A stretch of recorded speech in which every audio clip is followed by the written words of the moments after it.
Mathieu Sebes, il est très fort pour chambrer les adversaires. Il est très fort. Surtout pour parler anglais aussi. Pour parler anglais, quand il faut chambrer les adversaires, il est pas mal.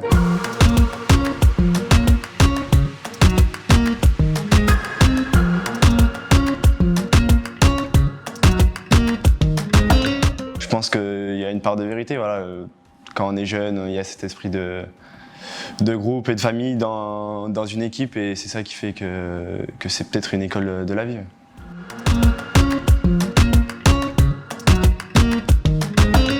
J'ai commencé le rugby en suivant mon père. Il entraînait un petit club Val du Capot chez moi. Je crois que j'avais 4 ans et je le regardais faire les entraînements. Moi, j'étais sur le côté à taper dans le ballon petit, et j'ai toujours suivi ça. Après, mon frère a suivi le rugby, et moi, la suite logique, j'ai fait le rugby, tout simplement.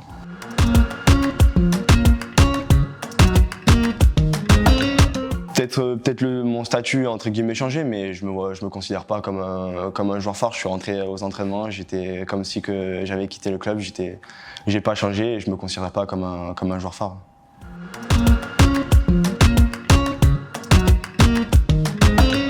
Je pense que derrière c'est un peu plus facile que devant. Certains disent que c'est pas le même sport. Mais sinon, non, quand on prend du plaisir, ça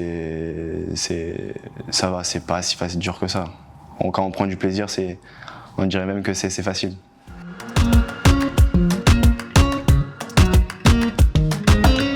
Peur, je pense pas, non. Après, sur le moment, on réfléchit pas trop. Après, c'est vrai que moi, si je mets la tête dans un rec, que je vois un troisième ligne lancé de 10 mètres, je vais réfléchir à 2 fois avant de mettre la tête. Mais sinon, peur, non. J'ai pas. Le fait de pas se poser de questions et tout, ça me fait pas penser à la peur, tout simplement.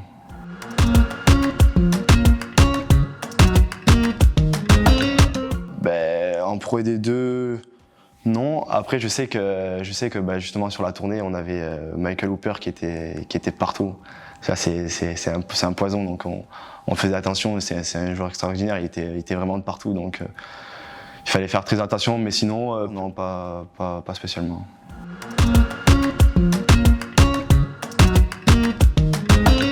Ma première fois dans un vestiaire, ça fait assez loin. Mais non, j'étais pas impressionné. Je me rappelle qu'on était un groupe de jeunes à Toulon, et on vivait tous ensemble, que ce soit sur le rugby ou en dehors, donc on n'était pas du tout impressionnés. C'était tous un groupe. Et la douche, non, il n'y avait pas de complexe, on était tous entre collègues, et ça le vivait très bien.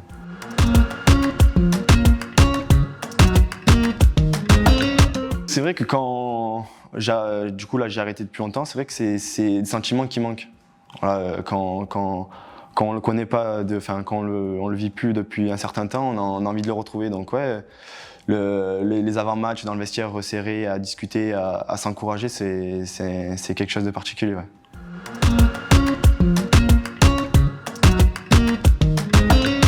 Un vestiaire de rugby, pour moi, c'est une bande de collègues. Voilà, on était tous en groupe.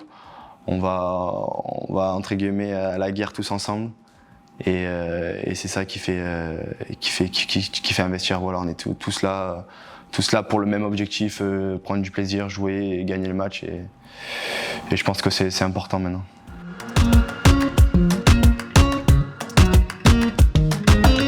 Ça a souvent été dit comme ça, un rugby, un sport de brut, aller à la guerre. Maintenant ça a changé, mais les mots restent entre guillemets entre nous dans le vestiaire. Voilà, on sait que quand on se prépare un match de rugby, c'est entre guillemets un combat. Donc il y en a certains il y a des mots qui restent comme aller à la guerre. Ouais.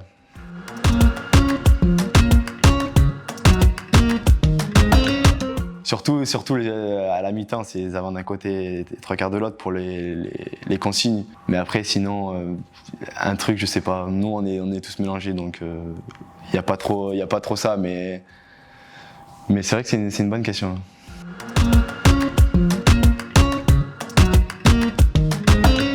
Parce qu'on dit souvent que les avants, ils réfléchissent pas trop, ils sont faits que pour faire les mêlées, les rucks, aller tout droit. Donc c'est une bonne mauvaise langue. Surtout ici, il y en a quelques-uns qui aiment bien chambrer.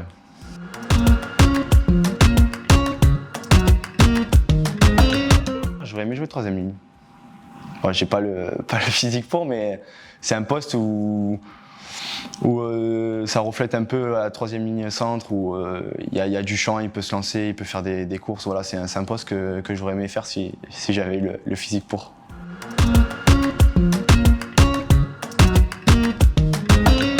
À ses oreilles, c'est vrai que c'est pas mal. C'est pas mal. Il y en a certains qui se font de la masse, après il y en a d'autres qui par leur posture un peu. Je sais qu'il y en a qui ont les oreilles et tout, mais sinon, en général, ça va, on se distingue pas trop des autres non plus.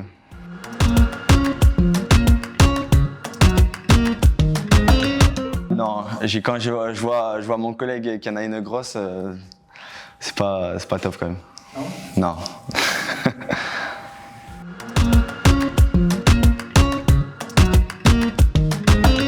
Pour la cohésion, voilà, on sent qu'on est tous unis, tous ensemble.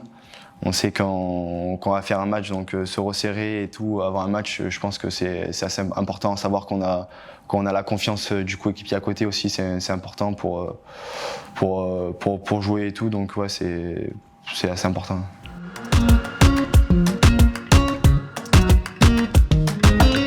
J'ai mes routines d'avant-match, mais sinon voilà, je suis vraiment tranquille, je me mets un peu de musique et après généralement je sors 1 heure avant le match pour faire mes routines sur le terrain. Voilà, j'ai pas plus énervé que ça, vraiment assez tranquille, je focalisé sur ce que j'ai à faire pour le match.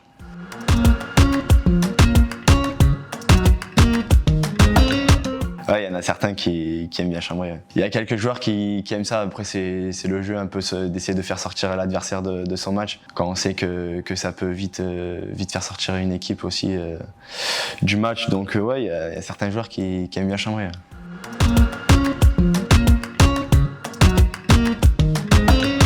Mathieu Acebes, il est très fort pour chambrer les adversaires.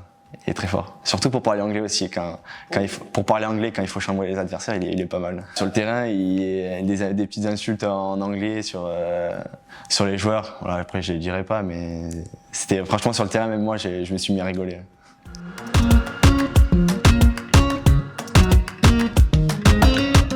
C'est quand j'étais jeune à Toulon, Guillaume Mélenchon. Je sais pas si vous voyez, un ancien joueur. Et il est handicapé, il est devenu tétraplégique et du coup il nous suivait en moins de 13 ou moins de 15 et vraiment c'était un entraîneur franchement incroyable, même qu'il soit handicapé, on n'avait pas l'impression qu'il était handicapé, il était énorme en dehors du terrain, mais même sur le terrain il nous apportait son expérience qu'il avait eue plus jeune et franchement c'était vraiment des sacrés souvenirs avec lui.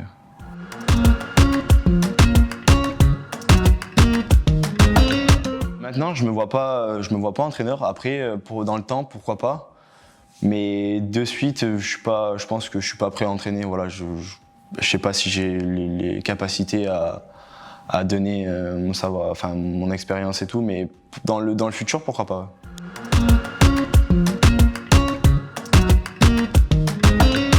Ouais, je m'intéresse beaucoup. Après, je suis souvent un peu des fois tête en l'air, donc j'oublie souvent les exercices qu'ils demandent, donc des fois je me mets un peu en retrait pour savoir ce qu'ils ont dit parce que des fois je suis je sais pas, je suis pensif et des fois ils me donnent des exercices et je sais même pas ce qu'il y a à faire sur l'exercice, donc dire que je m'intéresse c'est encore un peu loin.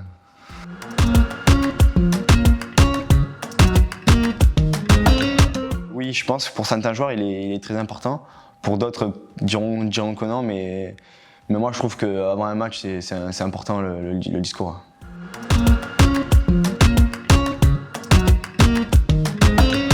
Pendant le discours, non, il y a quand même une forme de respect et de sérieux, mais rigoler avant un match dans un vestiaire, oui, ça se fait.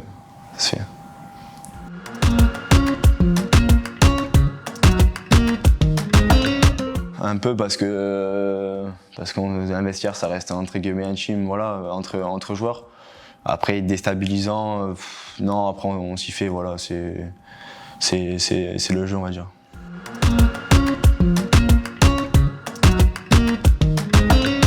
Bonne question, cette saison on n'a pas eu trop le cas, donc j'ai pas trop connu. Mais sinon on se cache pas, hein. Si on a des choses à dire, on le dit quand même, simplement.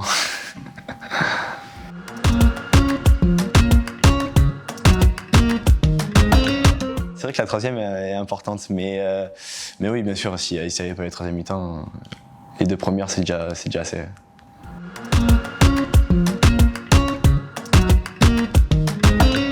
J'aime beaucoup l'avant-match sur le sérieux et après l'après-match, voilà, quand tout s'est bien passé, que tout le monde est compresse, que tout le monde est heureux, qu'on se retrouve à boire une bière tous ensemble à la fin du match, ça aussi j'aime beaucoup. Ouais.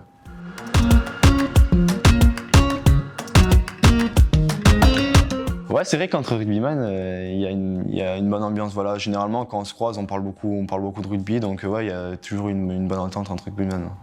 Que ce soit dans différents clubs, on se croise, on discute. Il y a toujours, en dehors du terrain, c'est toujours plaisant à parler avec un rugbyman.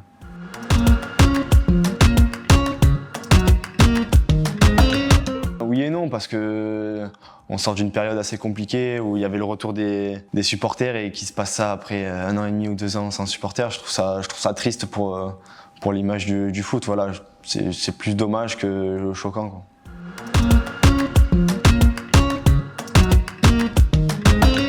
Je peux pas dire jamais, mais je pense que non. Je pense que il y a certes, des fois ça siffle, ça chambre et tout, mais il y a énormément de respect, je pense. Donc dire que ça n'arrivera jamais, non, je pense pas, mais voilà, je pense qu'on est loin d'en arriver là.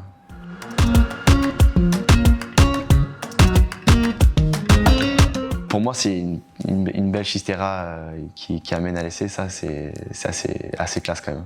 J'ai le souvenir de Djiri Barren avec sa chistera qui fait 25 mètres. Et c'est vraiment très beau. Je m'entraîne, on va dire que je m'amuse à en faire que je m'entraîne, parce qu'en match, si j'en ai l'occasion, je sais pas si je l'attendrai, parce que si j'ai pas envie de me faire taper par les doigts après par l'entraîneur, mais s'il y en a l'occasion, pourquoi pas une fois essayer, on sait jamais.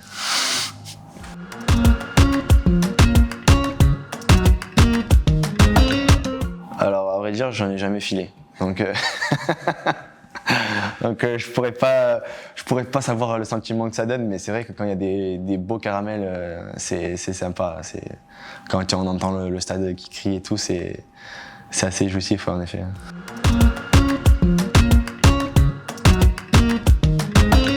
Des fois ça va, et des fois il y a des moments où on voit un peu les étoiles, donc il y a quelques temps, donc on essaie de pas trop le montrer quand même, que ça nous a fait mal, par fierté.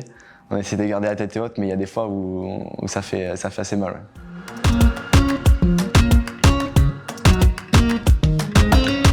Ça dépend le match. Voilà, quand c'est un match tendu et qu'on sait par exemple que l'arbitre a fait une erreur, c'est dur, on va dire, c'est dur à l'accepter, mais après voilà, je pense que dans le rugby, même dans les autres sports, il y a une forme de respect envers l'arbitre, donc on est obligé de l'accepter, et voilà, on s'y fait tout simplement. L'arbitre sait qu'en rugby on ne lui touche pas, et quand il a sifflé quelque chose, on revient pas en arrière, donc on accepte, et même si on s'est trompé, on passe à la suite.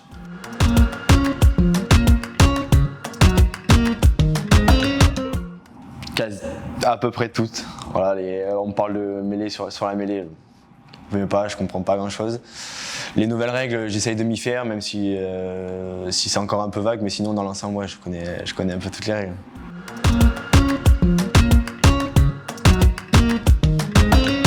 Ma blessure, je l'ai vécue c'était assez difficile.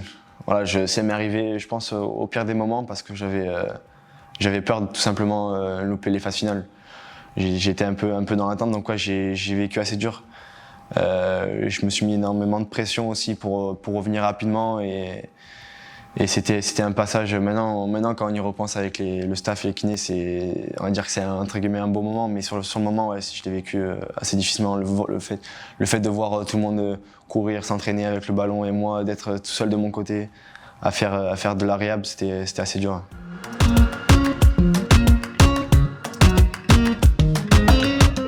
Il me semble que c'était un cadet à Toulon.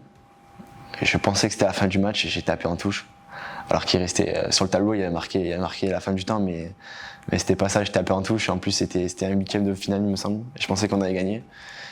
Et quand je vois l'arbitre qui va vers la touche et que c'est pas fini, là, j'avais envie de sortir du terrain et de partir, parce que j'avais honte.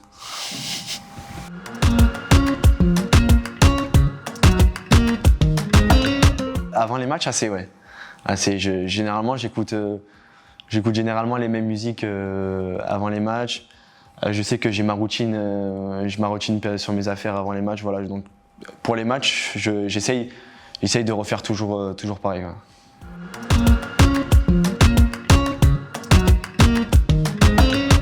Je pense qu'il faut beaucoup plus de courage que des couilles. Voilà, le rugby, maintenant les couilles. Maintenant, beaucoup aiment dire ça, mais il faut du courage surtout. Ouais.